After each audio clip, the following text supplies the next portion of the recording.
Welcome to COABE's Meet the Author video series, where we sit down with the authors from our latest edition of the COABE Journal and get a sneak peek into their article. My name is Kristen Hempel, and I'm COABE's Region 1 representative. Today, I'm excited to be here with two authors, Amanda Sainz and Chich-Wei Wang from Texas A&M University, who have written a great article, which I hope you all will check out, entitled Innovative Approaches to Adult Education Professional Development in Texas. It's featured in our recent issue on Lessons of the Pandemic, Voices from the Field. So to start us off, I'd like each of you to introduce yourself to our listeners and tell us a little bit about your work in adult education. Hi, my name is Amanda Sainz, and I am a research associate with the Texas Center for the Advancement of Literacy and Learning, or TCAL, in College Station, Texas.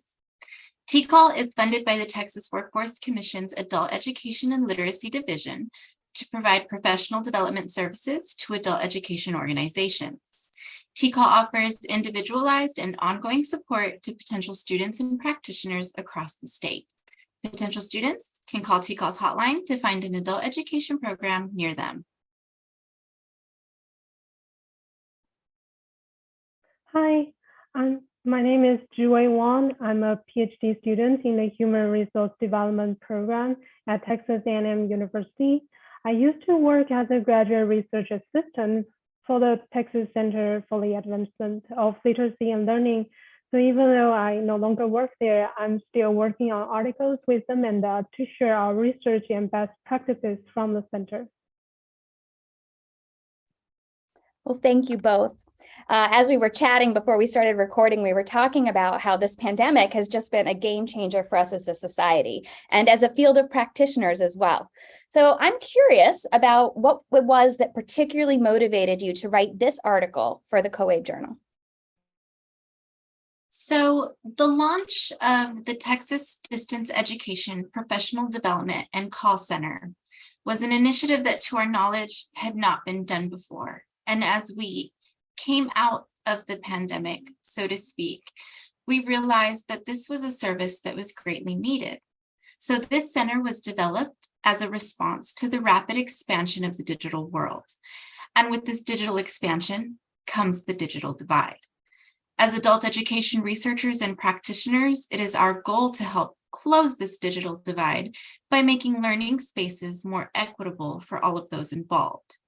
The goals and functions of this distance education call center were inspired by the creation of digital safe zones, or spaces where both students and practitioners can practice working with and learning new technologies.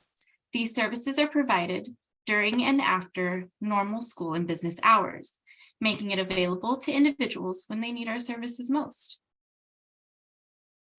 Well, it seems like you're addressing a lot of those issues about access and flexibility. And I love that concept of safe zones, right? How much did I need a safe zone during the pandemic as I bumbled through learning all these new technologies? So, what do you, or how do you think that adult education practitioners are going to benefit by reading your article and learning about this call center? How will it then benefit their learners? So for this article, it outlines the functionality and the benefit of Texas Distance Education Professional Development and Call Center.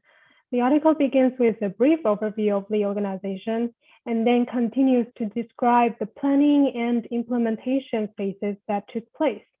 So adult education practitioners can use this as an outline, as a guidance for them to establish their own resource centers and digital literacy support programs. This article can also help programs assess their current digital literacy program offerings and make revisions or enhancements as needed. And lastly, we also hope that our fellow Texas adult educators read this article and discover all that the Distance Education Professional Development Call Center has to offer them.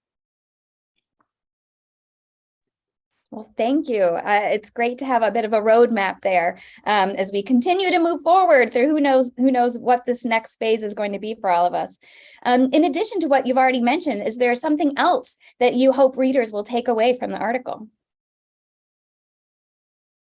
So just as Amy kind of mentioned, the article provides a step-by-step outline of the planning and operating procedures for the distance education call center.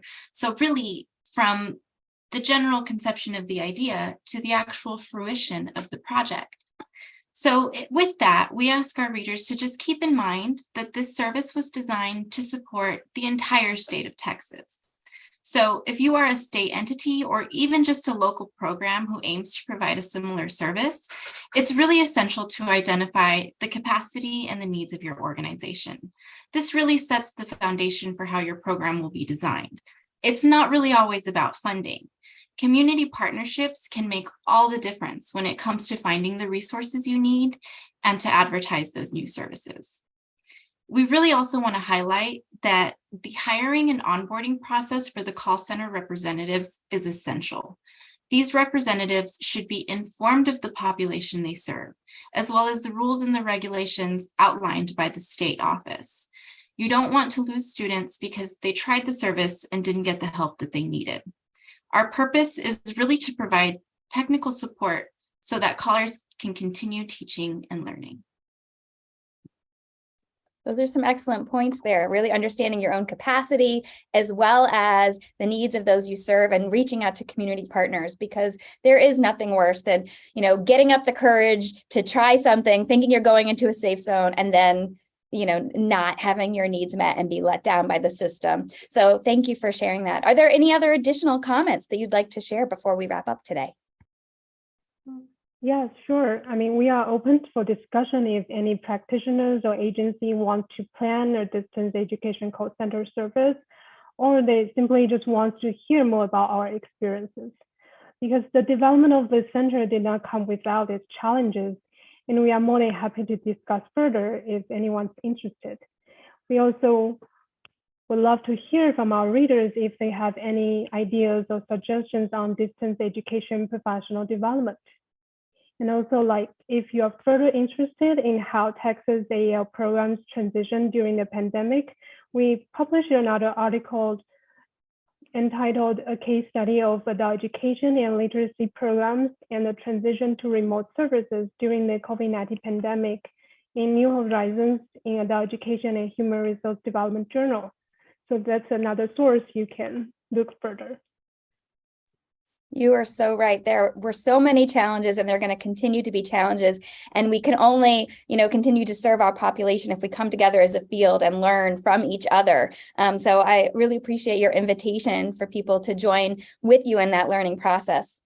So thank you both again for all your time today, talking with me and with our listeners.